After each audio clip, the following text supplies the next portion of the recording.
What happens when a tech visionary, a man whose face is synonymous with the future, publicly eviscerates a young waitress in a restaurant so exclusive it's practically a myth? When he bellows for all the world to hear, "You're nothing but a cog in a machine you can't even comprehend." You expect her to crumble. You expect a manager to drag her away. You don't expect her to meet his volcanic rage with a gaze as cool and precise as polished steel and reply, "If I'm just a cog, Mr. Croft, then why am I the one who owns the machine?" This is not a story about a lucky break. This is the story of how one quiet engineer, armed with a legacy of grease and steel, dismantled a digital empire with a single, perfectly timed question. The summit wasn't merely a restaurant. It was a silent testament to power. Located on the 85th floor of the newly christened Croft Tower in Chicago, its curved glass walls offered a god's-eye view of the city sprawling below. The air was thin up here, scented with money and the faint, clean aroma of ozone from the state-of-the-art air purifiers. Conversation was a low, conspiratorial murmur. The only sharp sounds the delicate chime of crystal silver against Bernardeau porcelain. Into this rarefied atmosphere, Eleanor Vance, Ellie to the very few people who truly knew her, moved with a quiet efficiency that bordered on invisibility. For the past month, Ellie had been living a lie. By day, she was the ghost in the machine of Vance Automotive, the sole anonymous heir to her grandfather's legendary 70-year-old car company. By night, she was Anna, a new waitress at the summit, earning $17 an hour plus a cut of the service charge. The summit was, ironically, the crown jewel of the Croft Hospitality Group, a recent and aggressive acquisition by the same man who now controlled her family's legacy. Her section tonight was Table 1, the prime alcove known as the Apex, which jutted out from the main dining room, giving its occupants a staggering 270-degree view. It was, of course, the personal table of Julian Croft. Julian Croft wasn't just a billionaire, he was a paradigm shifter. The tech wunderkind who'd made his fortune in predictive analytics and AI integration. He was now the CEO of Croft Consolidated, the parent company that had, 6 months prior, acquired a majority stake in a struggling Vance Automotive. His face was on the cover of every tech and business magazine, usually under headlines like, "The Man Who Sees Tomorrow." He had a reputation for disruption and a personality that was less charismatic leader and more conquering general. He saw tradition as inefficiency and legacy as a brand asset to be monetized. Her grandfather, Arthur Vance, a man whose hands were permanently stained with the ghosts of engine grease, would have called him a man who sold the blueprints and called it innovation. Tonight, Croft was holding court. His guests were a trio of stoic German financiers, their expensive suits looking somber and earthbound next to Croft's razor-thin, shimmering gray jacket that seemed woven from captured moonlight. Croft was in performance mode, voice loud enough to carry, gestures sharp and definitive, every word a pronouncement. "Anna," he barked, his eyes fixed on a data stream projected onto the table's surface. He never made eye contact with the service staff. They were functions, not people. "Yes, Mr. Croft." Ellie approached, her tray holding a single chilled bottle of seltzer, balanced as if by gyroscope. "This water," he said, waving a dismissive hand at the bottle. "It's the Voss. I specified the Bling H2O. My guests have a certain palate. Are you incapable of following a simple rider?" Ellie maintained the serene, neutral mask she had perfected. "My apologies, sir. Our beverage director noted that the current shipment of Bling H2O had a slight variation in its mineral balance. He felt the Voss would pair more cleanly with the tasting menu's initial courses. He would be happy to explain his reasoning." "I don't give a damn about the reasoning of the man who stocks the fridge," Croft sneered, a cruel smirk twisting his lips. He finally looked at her, but his gaze was one of inspection, like a scientist studying an insect. "I am the one consuming the product. I am the one signing the checks that pay your salary. Your function is to execute my commands. Is that algorithm too complex for your processor?" Beside her, a younger waitress named Maya visibly tensed. Maya, an art student with perpetually ink-stained fingers, was deathly afraid of Croft. He had a notorious habit of having servers fired for the slightest perceived incompetence. A fingerprint on a glass, a moment's hesitation. Ellie simply gave a slight, deferential nod. I will bring the Bling H2O immediately, sir. The dinner was an ordeal. Croft sent his seared A5 Wagyu back, claiming his personal scanner. A small device he pointed at the meat indicated the protein strands were 2% over-denatured. He critiqued the lighting as lacking an optimized lux output for networking. All the while, his German guests ate their food with quiet precision, their expressions growing tighter and more inscrutable with each of Croft's outbursts. Ellie moved with the fluid grace of a person who understood systems. She refilled glasses, cleared plates, and absorbed his thinly veiled insults with a calm detachment that seemed to needle him more than any argument could. He wanted a reaction. He wanted a data point of fear or frustration. He wanted her to break. The flashpoint arrived with the main course. Maya, her nerves frayed raw by Croft's proximity and the sheer pressure of the table, was clearing the adjacent service station. Her hands, usually so steady when sketching, trembled as she lifted a heavy tray of discarded silverware. As she turned, she stumbled on the edge of the thick rug, lurching forward and colliding with Ellie, who was carrying the main courses, 3 plates of intricately plated venison loin. The impact was a miniature disaster. The tray bucked. 2 plates clattered to the floor in a mess of rare meat and berry reduction. The third, however, went airborne, performing a sickeningly graceful arc before landing, upside down, directly across the lap of Julian Croft's shimmering, custom-tailored suit. The ambient hum of the restaurant vanished. It was as if a vacuum had been switched on, sucking all sound from the 85th floor. Every diner, every server, froze. Maya let out a choked gasp, her face instantly bloodless. "Oh God, Mr. Croft, I am so sorry. I tripped." Croft rose from his chair, not with a sudden jerk, but with a slow, deliberate motion that was far more terrifying. His face, usually a mask of controlled intellectual arrogance, was contorted into a mask of pure, unadulterated fury. His gaze, however, wasn't on the weeping Maya. His eyes, burning with cold fire, were locked on Ellie. "You," he hissed, the word a venomous dart. "You incompetent, clumsy obstruction." "Sir, it was my fault," Maya whispered, tears now carving paths down her pale cheeks. "I bumped her. It was me." "Silence!"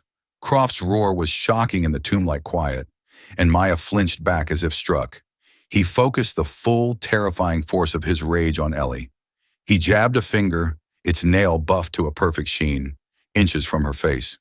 "Do you have any idea who I am? Do you have any concept of the damage you've just caused? This suit has integrated biomonitors. It's worth more than this entire restaurant's payroll for a year. You aren't just a waitress, you're a system failure, a walking, breathing glitch." Ellie stood motionless, her hands clasped behind her back, her posture impeccable.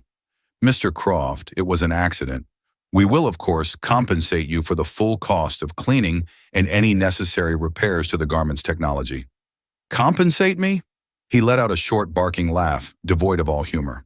"You couldn't afford the warranty on the fabric. You are a nobody, a footnote in the operational ledger.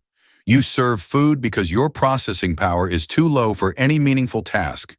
You're nothing but a cog in a machine you can't even comprehend." The final shout ricocheted off the curved glass walls, a sonic boom of pure contempt. The diners stared, aghast. The general manager, a perpetually stressed man named David Chen, was already halfway across the dining room, his face a mask of pure panic. Ellie did not tremble. She did not cry. She simply held his furious gaze, her own expression a placid, unreadable enigma. She waited, letting the echo of his words fade, until the only sound was his own ragged, angry breathing. Then she spoke. Her voice was not loud, but it possessed a resonant clarity that sliced through the suffocating silence like a laser. "If I'm just a cog, Mr. Croft," she said, her tone level and conversational, "then why am I the one who owns the machine?" The silence that followed Ellie's question was of a different quality. It was no longer empty. It was dense, heavy, and crackling with disbelief. Julian Croft's rage faltered, momentarily replaced by a look of profound, system-crashing confusion. He blinked, the words seeming to buffer in his mind. "What? What did you just say to me?" I asked, Ellie repeated, her voice unwavering, why you work for me, Mr. Croft. If, as you say, I own the machine. A few diners, assuming it was a spectacularly ill-advised, career-ending, sarcastic retort, let out nervous, strangled laughs. Croft's confusion recoalesced into a more potent form of fury. This was not a glitch. This was a rebellion. Chen, he bellowed, finally spotting the manager who had frozen a few feet from the table. Fire her. Fire this insolent little variable. Now, I want her security escorted from the premises. And you, he jabbed his finger back at Maya, who was now sobbing uncontrollably. You're fired too. A cascade failure. Both of you. Out. Mr. Chen, a man whose professional life revolved around placating men like Julian Croft, looked at Ellie with an expression of pure, pleading terror. Miss Anna, please. Mr. Croft, sir, this is a dreadful misunderstanding. She's new, she doesn't... I don't care if she was manufactured this morning. She's obsolete. No, Mr. Croft, Ellie said, her voice cutting through Chen's panicked apologies. She isn't. She reached up and unclipped the simple magnetic Anna name tag from her uniform. She didn't drop it. She placed it, with deliberate care, on the edge of the table. Then she began to untie her apron. What in God's name do you think you're doing? Croft snarled. My data gathering phase here is complete, Ellie said calmly. She folded the black apron into a neat square and set it on Maya's abandoned tray. Mr. Chen, please see that Maya is taken to the staff lounge. Inform her she will be receiving a month's paid leave and a $20,000 bonus for emotional distress caused by a hostile work environment. And please, have a new order of venison sent to this table. Compliments of the house. The actual house. Have you gone completely insane? Croft took a menacing step toward her. You don't give orders here. I am the system administrator. That's where you're fundamentally mistaken. For the first time, Ellie looked away from him, her gaze sweeping across the dining room. She found what she was looking for. Two men in unassuming gray suits at a corner table, nursing glasses of water they hadn't touched for 2 hours. For the last month, they had been her silent shadows. She gave them a nod so subtle it was barely a movement. Instantly, the two men stood. They were not bouncers. They were something far more precise, far more capable. They moved with a silent, coordinated grace, navigating the maze of tables in a matter of seconds. One positioned himself slightly behind Ellie. The other stood between her and Croft, a calm, immovable object. Julian Croft, a man who could bend markets to his will with a single algorithm, was genuinely, totally nonplussed. He looked from the implacable suited men to the waitress. What is this? Who are you? Ellie met his eyes and the placid mask was gone. In its place was an expression of cold, analytical authority that made the hairs on his arms stand up.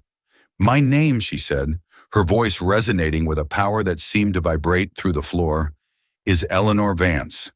The name dropped into the room like a physical weight. Vance. Vance Automotive. The legacy brand. The jewel of his industrial portfolio. The company he was currently in the process of gutting and rebranding into his own image. But the Vance heir was a myth, a recluse, an engineering nerd who supposedly lived in a workshop in rural Michigan, refusing to engage with the board. Vance? He stammered, a laugh catching in his throat. You're claiming to be that Vance? Don't be absurd. I have the entire family's file. I work with the estate trust. You're just some delusional fantasist. I assure you my identity is not a fantasy, Ellie said. She reached into the pocket of her black uniform trousers and produced a slim, unassuming smartphone. With a few taps, she brought up a contact and dialed. She held the phone out not to Croft, but to the shell-shocked manager. Mr. Chen, she said, would you please confirm for Mr. Croft, who is on the other end of this call?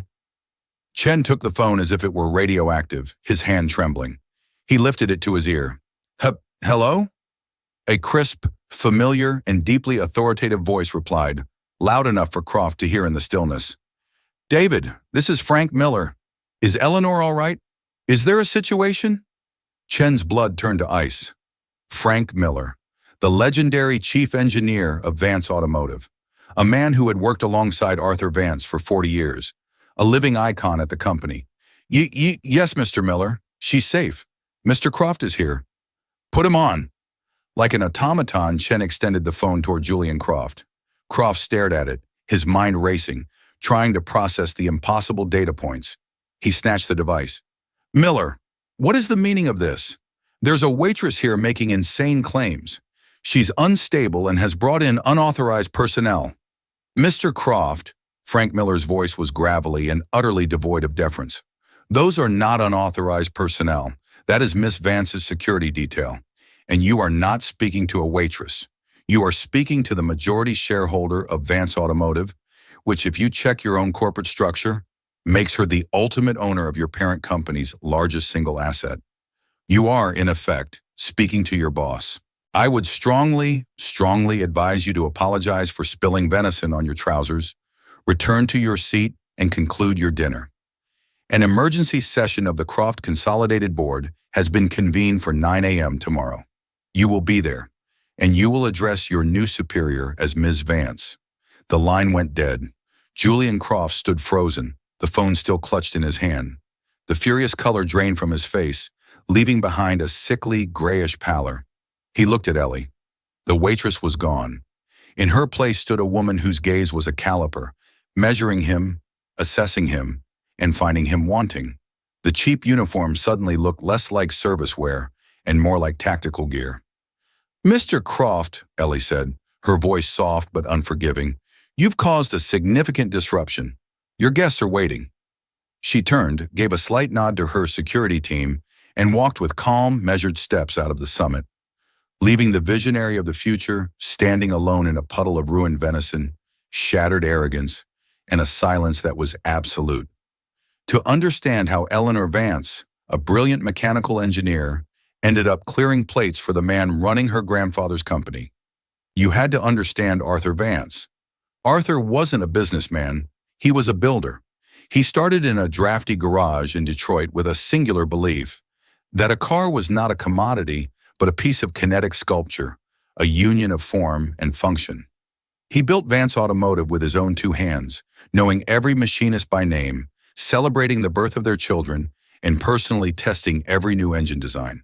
He created an icon of American craftsmanship, a company where the workers were artisans and the customers were patrons.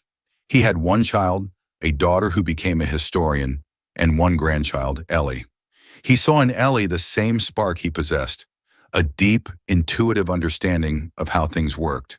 He feared the billion-dollar corporation he had built would crush that spirit, so he raised her outside the boardroom, in the workshop. While other girls had dolls, Ellie had a disassembled V8 engine on her bedroom floor. She went to MIT earning a master's in mechanical engineering under a different surname, and spent her summers working on the factory floor, not as an executive intern, but as a line worker, learning welding, diagnostics, and fabrication. She was, as Arthur once boasted to Frank Miller, the only person on Earth who could design a new differential on a CAD program and then go machine the prototype herself. Then a year ago, Arthur Vance passed away peacefully at the age of 92, leaving his workbench tidy. Ellie, at 29, was devastated. She inherited her grandfather's controlling 75% stake in the company, making her the silent, invisible power behind the throne. The board, comprised of aging executives loyal to Arthur's memory but terrified of the modern market, panicked. They saw a quiet, unknown young woman with no C-suite experience facing a rapidly changing industry. They needed a disruptor. They needed a savior. They found Julian Croft.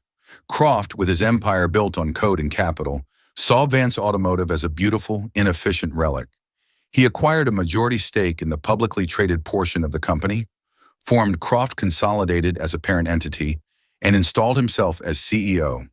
He promised to leverage the Vance brand heritage to pivot into the EV and autonomous vehicle space. His contract was a fortress of legal clauses, giving him near-total operational control. Ellie, deep in grief and overwhelmed by the corporate machinery, acquiesced, retreating to her grandfather's workshop in Michigan and allowing the transition to proceed. At first, the market loved it.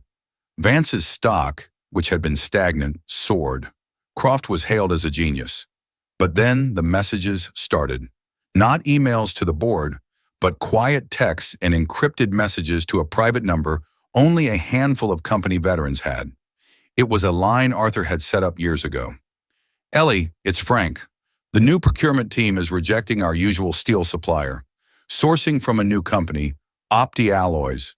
The tensile strength reports look doctored. The guys on the chassis line are worried. Ms. Vance, this is Maria from Upholstery. They've replaced our American leather supplier with a synthetic from a company called Synth Hide. It looks right, but it doesn't feel right. It smells like chemicals. Your grandfather would never have allowed it. Eleanor, it's me. They shut down the apprentice program, the one your grandpa started in '68, said it wasn't cost-effective. We're losing 60 years of institutional knowledge." Croft wasn't just modernizing, he was strip-mining the company's soul. He was trading craftsmanship for cost-cutting, quality for quarterly reports. He was using the Vance name as a skin for a hollow inferior product. Ellie knew the board, mesmerized by the rising stock price, would never believe her. They saw her as a girl who played with gears, and Croft as the man who played with billions. To fight him, she couldn't attack from the top down. She had to conduct her own deep dive audit from the inside out. She chose the summit, Croft's personal fortress, the place where he and his new executives spoke freely. She created the Anna persona, leveraging a distant cousin's name and a fabricated resume. Her experience from college jobs got her in the door, and for 31 days she had been a ghost, observing, listening, and cross-referencing what she heard with the troubling data Frank Miller was secretly feeding her from the factory. The confrontation wasn't part of the plan. She had intended to gather another 2 weeks of data, build an airtight case of fraud and material misrepresentation. But when Croft had screamed at her that she was just a cog, a meaningless part of a machine she couldn't comprehend, he had unwittingly insulted the very core of her being. She was the one person in that room who understood the machine better than he ever could. As she walked out of that restaurant, the cool night air hitting her face, she knew the time for quiet observation was over. The time for a complete system teardown had begun. Ellie didn't go home.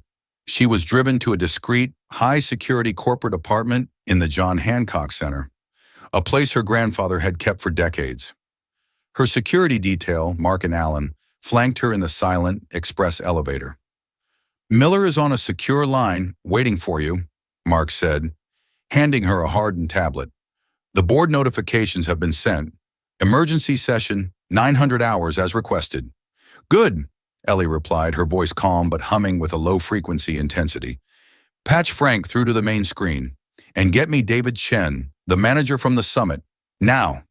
She strode into the apartment, a space of comfortable old-world leather and wood that smelled faintly of her grandfather's pipe tobacco. She bypassed the panoramic view and the well-stocked bar, heading straight for a large desk dominated by multiple monitors. She looked at her hands. They were rock steady, not from adrenaline, but from focus. This was no different than diagnosing a critical engine failure. You simply had to be methodical. The main screen flickered to life, revealing the craggy, worried face of Frank Miller. "Ellie, are you okay? I heard him shouting." "I'm fine, Frank. Better than fine. We have him." "What happened?" "The plan was to stay quiet." "He deviated from expected parameters," Ellie said, a ghost of a smile touching her lips. "He created an opportunity, and I took it. He's emotional, arrogant. That's his critical flaw. It makes him predictable." Her phone buzzed. It was Chen. She answered, putting him on speaker. The man's voice was a panicked whisper. "Ms. Vance, I am so profoundly sorry. I had no idea. I am resigning, effective immediately." "Robert, you will do no such thing," Ellie interrupted, her tone softening slightly. "You did nothing wrong. You are operating within the hostile system architecture that Croft created. I need you to do 2 things for me. First, go to Maya, reassure her. Her job is safe, and I will be speaking with her personally tomorrow. Second, I need all security footage from the main dining room for the last 3 hours. I also need all beverage and food supply invoices for the past 6 months, specifically anything from suppliers named Opti Alloys or Synthhide, Inc. Send everything to the encrypted server address I'm texting you now. There was a pause, then a choked, "Yes, Ms. Vance, of course, but those invoices, they're for the restaurant, but they're coded as automotive R&D materials. We always thought it was some kind of tax loophole." A cold, grim satisfaction settled over Ellie. "I know, David. That's not a loophole. That's the smoking gun." She hung up and turned back to Frank on the screen. "He's not just swapping out suppliers, Frank. He's committing fraud. He's using the restaurant's operational budget to purchase his cheap, substandard materials for the cars, bearing the cost in the hospitality division's books to make the automotive manufacturing profits look artificially inflated." Frank's face hardened. "The bastard! He's not just killing the company, he's making it look like the patient is healthy while he does it. The board will have to see this." "They will," Ellie said, pulling up a series of complex schematics on another monitor. "He thinks I'm just some grieving heiress. He has no idea I've been running stress simulations on the alloy data you sent me. The steel from Opti Alloys? It has a 30% higher chance of stress fractures under standard torsion loads. The synth hide? Its fire retardant rating is fraudulent. He's not just building cheaper cars, Frank. He's building death traps." For the next 5 hours, Ellie and Frank worked with a team of forensic accountants and lawyers Jessica Harding, from the original transcript, would have admired. They assembled a devastatingly precise case. There were the doctored material reports from Croft's shell suppliers. There was the clear financial trail showing how he was personally profiting from these companies through a series of blind trusts. A quick deep dive revealed that both Opti Alloys and Synthide were owned by the same offshore holding company, a company whose sole director was Julian Croft's brother-in-law. He wasn't just a bad CEO. He was a common criminal with a god complex.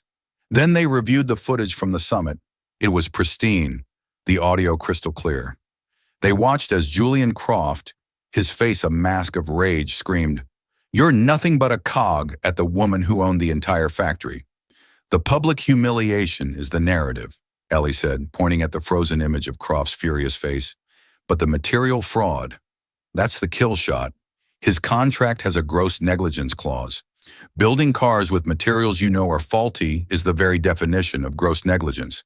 His ironclad contract is about to become scrap metal." She stood up and walked to the window, looking out at the city lights. The Croft Tower stood tallest, a monument to the man's ego. "My grandfather spent his life building something that was safe, beautiful, and honest," she said softly, her voice a low murmur. Croft looked at his life's work and saw nothing but a brand to be exploited and a balance sheet to be manipulated. "Tomorrow morning, I'm not just firing a CEO, I'm taking back my grandfather's garage." The main boardroom of Croft Consolidated was on the 86th floor, a sterile white space that felt more like a laboratory than a meeting room. A single colossal slab of polished white quartzite served as the table. It was designed to intimidate, to make one feel small and insignificant. At 8:50 a.m., the board members were assembled. They were a mix of Arthur Vance's old guard and Croft's new money tech investors. The two factions rarely mingled, and today the tension was thick enough to cut with a knife.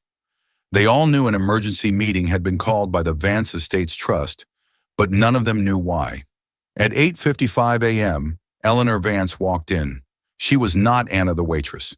She wore a simple dark gray pantsuit, its tailoring as precise as a schematic. Her hair was pulled back in a neat, functional ponytail. She wore no makeup, no jewelry, save for a simple steel watch her grandfather had made for her. She was flanked by Frank Miller, whose stern, weathered face was a welcome sight to the old guard and a team of lawyers carrying thick binders. Ellie did not take a seat. She walked to the head of the table, the chair that Croft had claimed as his own, and stood behind it, her hands resting lightly on its back. The nervous chatter in the room ceased instantly.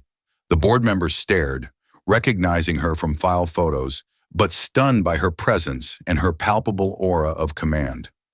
At precisely 9 a.m., the boardroom doors swept open and Julian Croft strode in. He looked immaculate, his suit pristine, his face a mask of calculated calm. He had clearly spent the night preparing his own narrative. He saw the board, their anxious faces, and then he saw Ellie at the head of the table. His calm facade flickered for a microsecond. Ms. Vance, he said, his voice a smooth, condescending purr. A surprise to see you finally emerge from the workshop. I must say, your employee's little theatrical stunt last night was a deeply unprofessional way to request a meeting. He started toward his chair, only to find Ellie hadn't moved. Please have a seat, Mr. Croft, Ellie said. Her voice was quiet, but it filled the sterile room. It was not a request. She gestured to the chair on her immediate right, the one reserved for a subordinate.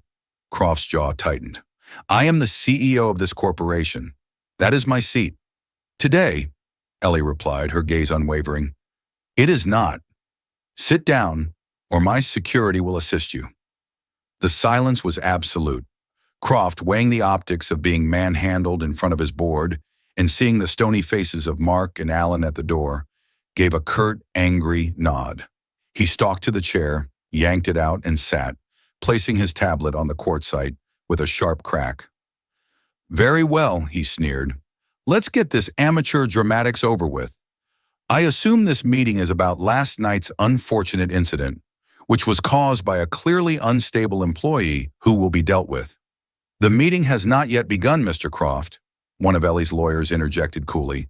You will speak when spoken to. Croft's mouth snapped shut. Ellie looked around the table. Good morning. I am Eleanor Vance. For those who don't know me, I am the majority shareholder of Vance Automotive and therefore the primary stakeholder in this consolidated entity. As of this morning, I am assuming the position of acting chairwoman of the board. This emergency session is now in order. She fixed her gaze on Croft. Mr. Croft, last night you demonstrated a profound lack of judgment and a management style rooted in intimidation. That, however, is merely a symptom of a much larger disease. It turns out your transgressions extend far beyond decorum. She nodded to her legal team. If the board members will direct their attention to the screens in front of them, the lead lawyer announced, you will find a presentation entitled Project Legacy. Please begin with Exhibit A. The large screen at the end of the room lit up with the high-definition security footage from the summit. The board watched, mortified, as their celebrated CEO verbally assaulted a waitress, his face twisted in rage, his voice echoing, nothing but a cog in a machine you can't even comprehend. Several board members, especially Arthur Vance's old colleagues, looked physically ill. As you can see, Ellie said as the video paused on Croft's snarling face, Mr. Croft's approach to human resources is disruptive. But let's move from personnel to product. She looked at Frank Miller. Frank, Exhibit B. Frank stood, his presence filling the room with an unimpeachable gravity. For the last 6 months, he began, his voice rumbling with suppressed anger, Mr. Croft's procurement team has systematically replaced every one of our trusted, high-grade material suppliers with new, low-bid vendors, namely Opti Alloys and Synthhide, Inc. A new slide appeared, a detailed chemical analysis report. We ran our own independent tests on the materials being used on our current production line, Frank continued. The steel from Opti Alloys shows microscopic inconsistencies that under simulated stress lead to a 34% increase in the probability of catastrophic structural failure. The Synthhide upholstery fails to meet federal fire safety standards. The reports Mr. Croft submitted to this board were forgeries. A wave of shock rippled through the room. Croft jumped to his feet. This is an outrageous fabrication. My reports are vetted. Our suppliers are world-class. Your suppliers, Ellie cut in, her voice slicing through his defense, are shell corporations owned by your family. We have the incorporation papers. You weren't just cutting costs, Mr. Croft. You were engaging in self-dealing, funneling money from this company into your own pockets, while knowingly and deliberately replacing quality components with dangerously inferior ones. She began to walk slowly along the side of the table, her eyes locked on Croft. You talked about profits, the stock price, but your profits were a lie, bought by endangering the lives of our customers. My grandfather built cars that people passed down to their children. You were building cars that wouldn't survive their first accident. She stopped directly in front of him. You stood in a restaurant, a business built on serving people, and you called me a cog. You, A man who values nothing he cannot quantify, who understands nothing he cannot code. You are so blinded by your own data streams that you fail to perform the most basic due diligence. You never once wondered why the quiet, reclusive engineering heiress would suddenly allow a man like you to take control of her grandfather's company without a fight. She returned to the head of the table. This was never an acquisition, Julian. It was a diagnostic test. I let you in. I gave you the keys because I needed to see exactly how you operated. I needed to quantify the rot myself. You were the variable in my experiment, and your performance was, I must say, spectacularly and predictably corrupt.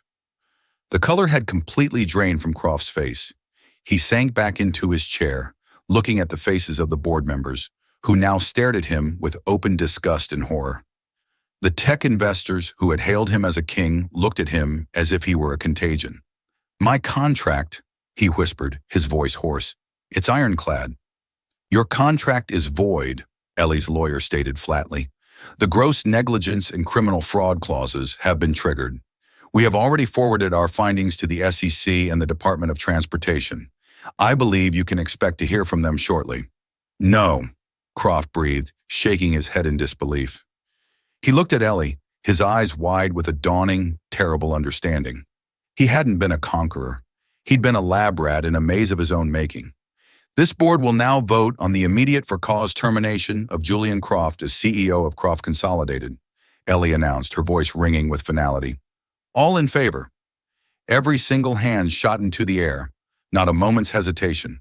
The motion carries unanimously, Ellie declared. Mr. Croft, you are fired. Your assets related to this company are frozen pending federal investigation. Security will escort you to your office to retrieve your personal belongings. Then they will escort you from my grandfather's building.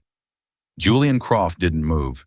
He just stared at the white quartzite table, his empire of data and disruption having crumbled to dust around him. He had seen the future, but he had never once bothered to look at the person pouring his water. As her security team gently but firmly lifted the now limp Croft from his chair and led him from the room, he looked back one last time. Ellie had already turned away, placing a set of authentic, hand-drawn blueprints from her grandfather's workshop on the table. The visionary was gone. The engineer was now in charge. The moment the boardroom doors hissed shut, erasing Julian Croft from the company's future, a vacuum of stunned silence enveloped the room. The remaining board members, a mix of shaken tech investors and grimly vindicated traditionalists, stared at the empty chair as if it were radioactive. They had just witnessed a corporate execution, one performed with the cold, irrefutable precision of a surgeon. Ellie let the silence hang for a beat, allowing the full weight of the morning's events to settle. The battle was won, but the real work, the long, arduous process of rebuilding, was just beginning. Ladies and gentlemen, she said, her voice pulling them back from their shock. What we did today was not just about firing a corrupt CEO. It was a necessary, painful debridement. We have cut away a cancer. She looked slowly around the table, her gaze pausing on each member. A cancer that, I must point out, was allowed to metastasize under our collective watch. We were seduced by rising stock prices and the myth of the infallible tech messiah. We forgot that the foundation of this company isn't code, it's steel, it's craftsmanship, it's trust. One of the tech investors, a man named Silver, cleared his throat. Ms. Vance, Eleanor, we had no idea about the fraud. The data he presented was flawless. The data was a lie, Ellie countered, her voice sharp but not accusatory. A lie designed to tell you exactly what you wanted to hear. Our failure was in not asking the right questions. We stopped walking the factory floor. We stopped talking to the people whose hands built our product. We started trusting the spreadsheet more than the craftsman. She walked to the large window, looking down not at the city, but toward the distant industrial parks where the real work was done. Here is what happens now. The name Croft Consolidated is hereby dissolved. It was a monument to one man's ego. As of this afternoon, we are filing to restore our original name, Vance Automotive. A murmur of approval went through the room, especially from the Vance loyalists. Frank Miller, she continued, turning back to face them, is appointed acting chief operating officer. His first directive is to halt production on the current line. We will be initiating a complete audit of all materials from the last 6 months.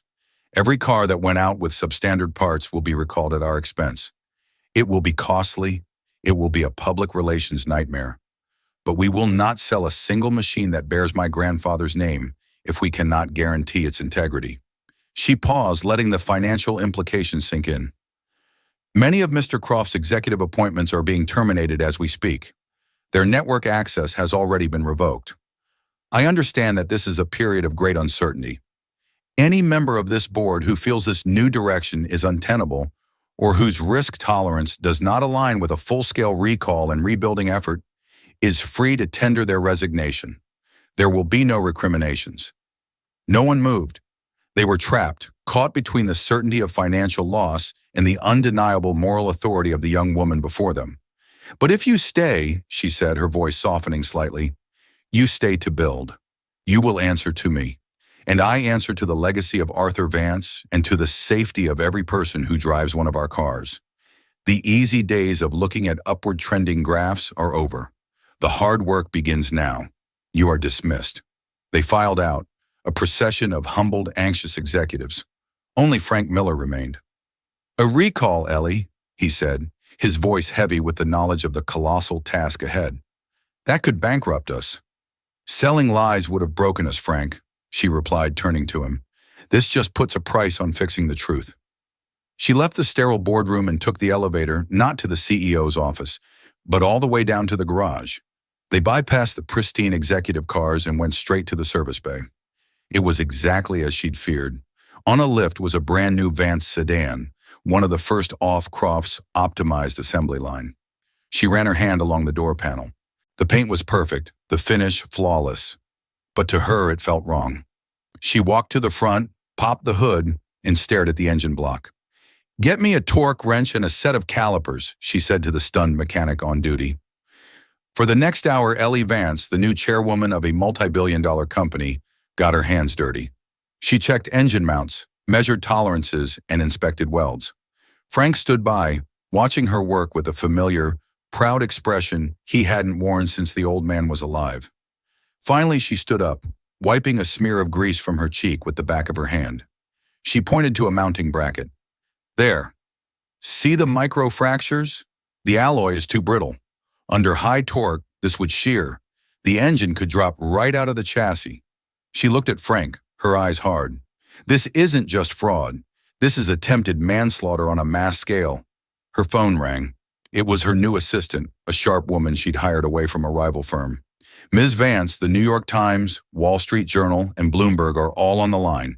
They're reporting a complete trade halt on your stock pending a corporate announcement. The market is in a panic. Good, Ellie said, her voice ringing with newfound resolve in the quiet garage. Let them panic. Tell them Chairwoman Vance will be holding a press conference. Not at a hotel, not at headquarters. Tomorrow, 10 a.m., sharp, on the factory floor in Detroit. The next 48 hours were a hurricane. The business world was apoplectic. Vance Automotive in meltdown. Croft ousted in shocking boardroom coup. Mystery heiress takes helm, halts production. The stock, once trading was resumed, cratered, losing 60% of its value in a single day. Pundits predicted bankruptcy within the month. But Ellie ignored the noise. She flew to Detroit and walked onto the main assembly floor of the Vance factory. The production line was silent for the first time in 70 years, an eerie, unsettling stillness that spoke of crisis. She had called a company-wide meeting. Thousands of workers stood before a makeshift stage, their faces a mixture of fear, anger, and deep-seated anxiety. They expected to be told they were all losing their jobs. Ellie stepped up to the microphone, not in a suit, but in jeans, steel-toed boots, and a simple work shirt with the classic Vance V embroidered on it. Frank Miller stood at her side. Good morning, she began, her voice echoing through the cavernous space. My name is Eleanor Vance. My grandfather was Arthur Vance. Many of you knew him. You worked with him. You built this company with him. She looked out at the sea of faces, meeting the eyes of machinists, welders, and technicians. For the last 6 months, this company has been run by a man who did not respect you. He did not respect your work, and he did not respect the name on this building. He implemented policies that valued profit over quality and deception over integrity. As of yesterday morning, Mr. Croft is gone. A wave of murmurs, of shocked whispers, spread through the crowd. I know you're scared, she continued, her voice rising with passion. The line is stopped. The stock market thinks we're finished. They are wrong.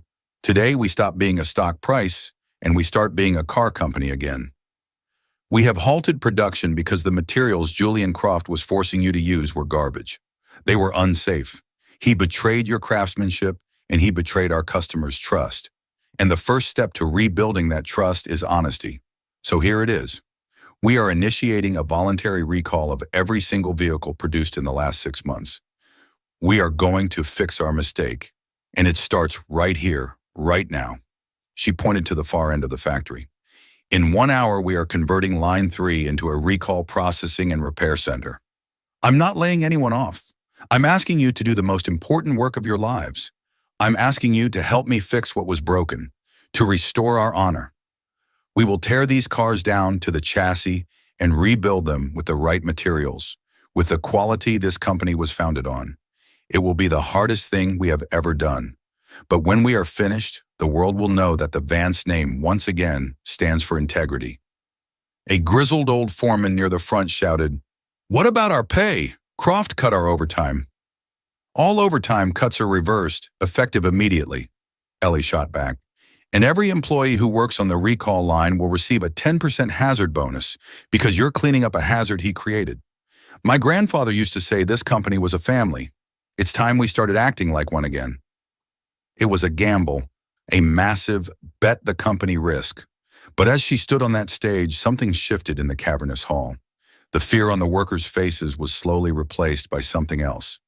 A glimmer of pride, a flicker of the old Vance spirit. They weren't being fired, they were being called to action. The press conference was a masterstroke. The narrative changed overnight. It was no longer a story of corporate collapse. It was a story of integrity and redemption.